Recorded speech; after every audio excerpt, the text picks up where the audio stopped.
자, 반갑습니다. 농업으로 맹리를 풀다입니다. 저는 일반 기존의 명리학 수천 년 동안 송나라, 당나라, 당, 송대에 거쳐서 그리고 우리나라에 전파된 맹리학을 농업의 체계로 재분석하는 일반인들이 가장 쉽게 접근할 수 있는 방식으로 강의를 드리고자 합니다.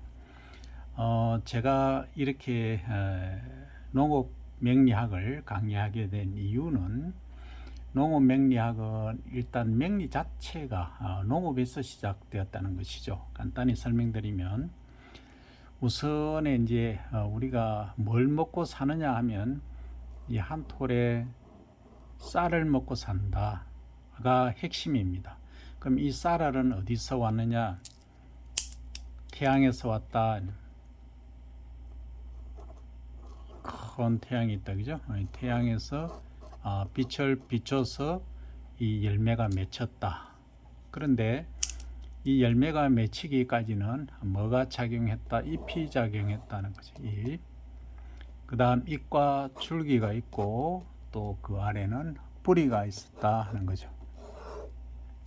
그리고 여기 토양이 있고, 그러면 이 잎이 태양에 의해서 이렇게 달구어졌다라고 표현하겠습니다. 광합성을 하지만 달구어져서 이렇게 자라서 뿌리도 내리고 해서 결국은 우리가 원하는 열매를 맺는다. 열매 표시를 뭘로 할까요? 칼라가 시원치 않습니다. 열매는 그레인이니까 이걸로 할게요. 그러면 우리가 식물이 농작물이 자라기 위해서는 뿌리가 먼저 뭘 흡수를 해야 되느냐 하면 물을 흡수해야 됩니다. 물을 이제 뿌리에서 흡수를 하고 이후에 뿌리에서 흡수한 양분들이 잎이라든지 줄기라든지 이렇게 이삭으로 가는 것이죠.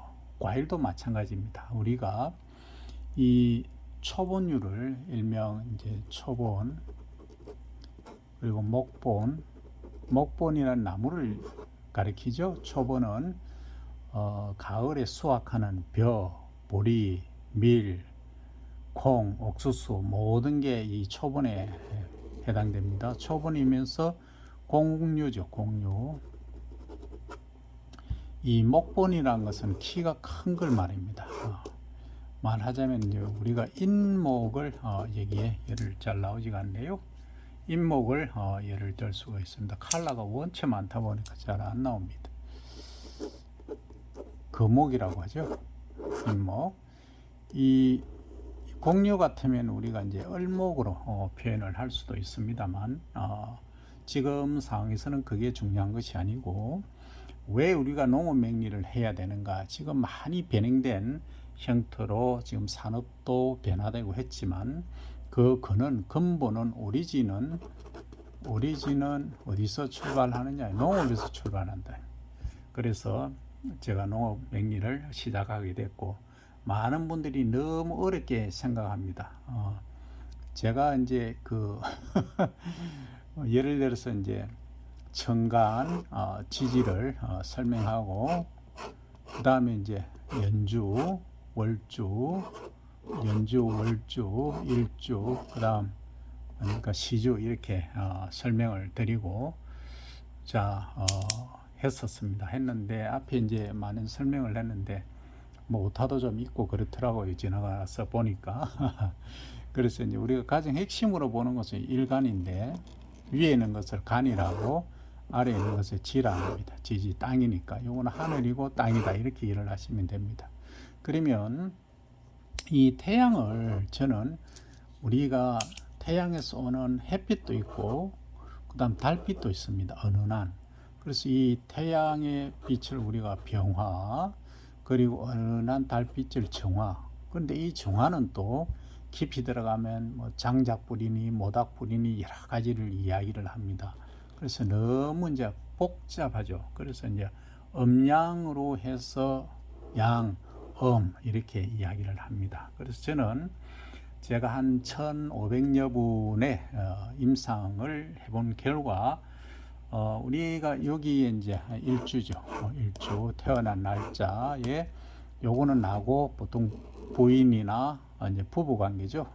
여성분인 경우에는 남편이다 이렇게 이야기를 하는데 실제 이 사주는 거의 여기에서 50% 뭐 90% 가는데 50%가 결정되고 그 다음 월 요 아래 있는 거 지니까 요게 태어난 월의 지입니다. 그래서 요 월지가 30%를 차지합니다. 제가 임상한 결과. 그럼 나머지는 뭐냐? 나머지는 20%입니다. 요 나머지 20%가 이 사주를 결정한다는 거죠. 그러면 실제 우리가 농업적으로 보더라도 자 1월에서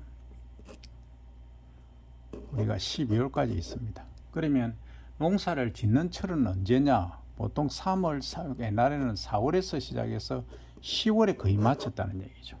그럼 이때 모든 게 끝나는 겁니다. 이때 일이 다 끝나는 거죠. 그러면 1월, 12월부터 시작한다고 가정하면 11월, 12월, 1월, 2월은 뭐 하는 달이냐? 3월로 마찬가지입니다. 3월부터 시작하겠죠. 그러면 이것은 잠자는 시기라고 우리가 생각할 수 있는데 농작물 또 식물은 그렇지 않습니다. 이미 1월 되면은 3월, 3월에 싹을 틔울 준비를 미리 하고 있습니다. 그래서 뿌리 쪽에서 보면은 물이 쫙 이렇게 올라갈 준비를 하고 있다는 거죠. 그래서 어떤 데는 보면 2월 되면은 이 나무에 이렇게 싹이 조그맣게 보입니다. 그래서 우리 고로쇠라는 거 들어보셨어요? 고로쇠 수액이라는 거 있습니다. 이건 이제 나무 잎이 나기 직전에 물을 이 뿌리에서 이렇게 올려 보냅니다. 미리 충전 준비하는 시기죠. 그래서 이 물이란 것은 우리가 물 숫자를 이렇게 쓰지 않습니까? 물 숫자를 쓰는데 청색으로 물은 이제 표시를 해야 되는데 우리는 이제 맥리에서는 어떻게 푸느냐 하면 이걸 청색으로 안 하고 검정색으로 합니다. 그죠? 잘 안 나옵니다. 검정색으로 이렇게 물수 이렇게 표현을 하죠. 그러면 이 물은 과연 어디에 있는 물이냐? 원래 이 근원은 뿌리에 있는 겁니다. 지중에 있는 물이죠. 토양 속에 있는 물입니다. 여기에 물이 있는 물이죠. 그런데 이 식물이라는 매개체를 통해서 줄기를 타고 잎으로 가고 이삭으로 간다는 겁니다. 그럼 물은 이동성이 있다는 거죠. 그런데 이 물이 이제 농업적으로 보면 정산작용입니다. 정산, 잎의 기공을 통해서 나가니까 그 H2O라는 것이 나가죠. 좀 복잡해질 수도 있지만 그런데 이 나가서 대기권에 이렇게 존재한다는 거죠. 그런데 우리가 또 이 물이 토양 속에 있는 물이었는데 공기 중에도 있고 아니더라. 여기 구름이 또 되어서 비가 내리는 또 물이 있더라는 거죠. 그럼 이 물은 도대체 어떤 물이냐? 그래서 우리가 명리상으로 볼 때는 여기에 이 뿌리에 있는 걸 제외한 여기에 지상에 있는 물을 우리가 개수라고 표현을 합니다. 개수. 그 다음 이제 여기 아래쪽에 있는 것을 사실은 임수, 한글로 쓸게요.